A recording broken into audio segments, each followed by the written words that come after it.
चढ़ल बाजवानी तब से हो खाता परेशानी। कहे हो निकले घर से जब घूमे सब करे छेड़ खाने। केहू पाछे से फाने लगे हो आगे से फाने।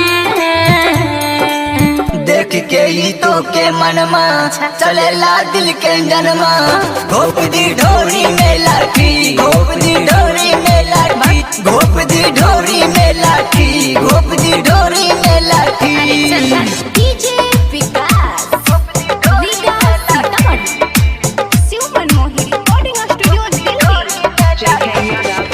अभी नाजुक बाटे उमर कमर धरना कैसे। अरे लागी लहंगा में जब तक जाए घर में कैसे। तो बुराई ऐसे जैसे फिसले लागे नैना। चले लू जब भी सड़क पे उड़े सबके चैना। जितना चाहे बचे उतना पाछा सब पड़े ले। देख के ही तो के मनमा चलेला दिल के जनमा। घोप दी ढोरी में लाठी, घोप दी ढोरी में लाठी, घोप दी ढोरी में लाठी, घोप दी ढोरी में लाठी।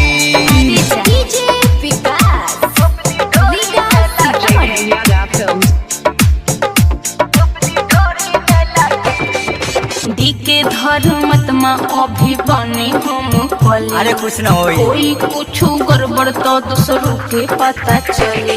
जीवन में तो के चाहत दिल से सुना रानी। जे हो कहता हो के डॉक्टर न सुना रानी। देखो अमित ओधस पूरा मन के श्रद्धा तू कला। देख के ही तो के मनमा चलेला दिल के जनमा। घोप दी ढोरी में लाठी, घोप दी ढोरी में लाठी, घोप दी ढोरी में लाठी, घोप दी ढोरी में लाठी। जब से चढ़ल बाजवानी अच्छा तब से हो खाता परेशानी। कहे हो निकले घर से जब घूमे सब करे छेड़ खाने। केहू पाछे से फाने लगे हो आगे से फाने। देख के ही तो के मनमा चलेला दिल के जनमा।